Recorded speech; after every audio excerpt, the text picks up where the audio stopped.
So there are a great number of programs at the undergraduate and graduate level, and this is going to produce more research and more skilled individuals to work on these challenges of sustainable development.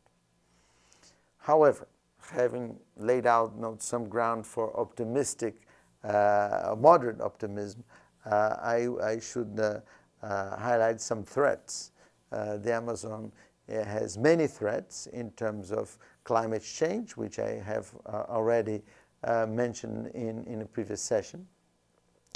I have also indicated the threat that we have in running the risk of looking for simple solutions for the whole Amazon region, and we cannot do that. We have to realize that there are many Amazonias, that solutions have to be customized and designed for different realities.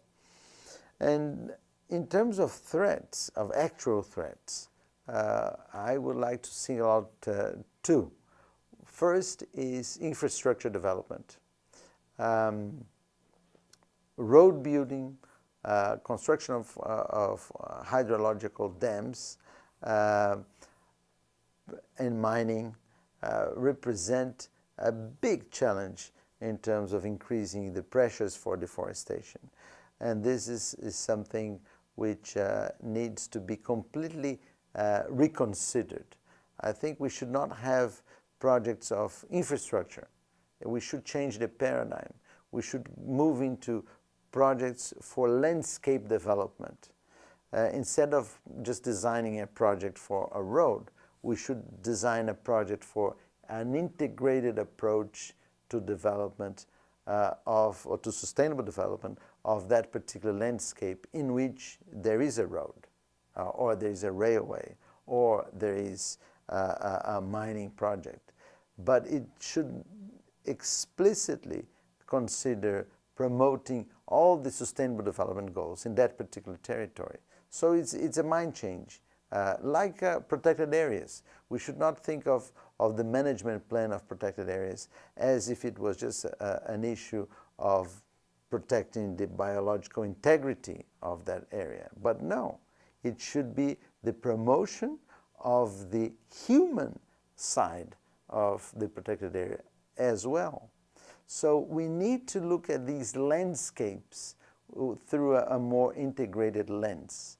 And I think this is something that is needed to deal with this threat of infrastructure development. And finally, I see the threat of economic interests. We have business as usual as a very important driver of economic development, of destructive economic development. And here you have the interest of loggers.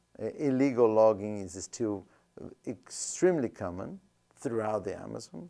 Illegal gold mining and other types of mining is also very, very widespread. Illegal land grabbing, grilagem de terras, is something also widespread, and so on. So there is still many economic interests that are operating right now.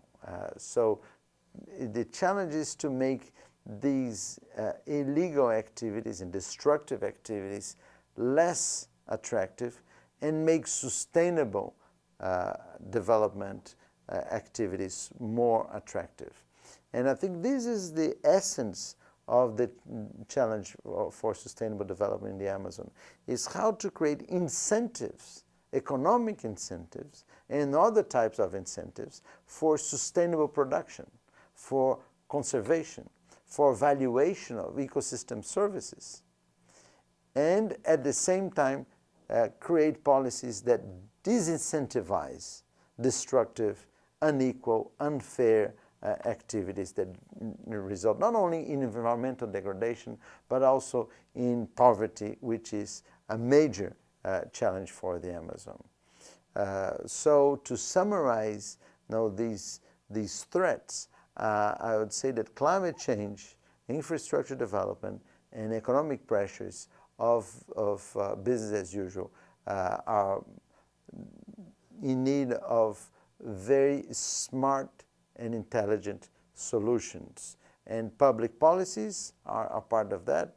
But not only public policies, we also have to find solutions that are driven by civil society, building alliances of non-governmental organizations, alliance of social movements and business, so that things are not exclusively dependent on governments to move along.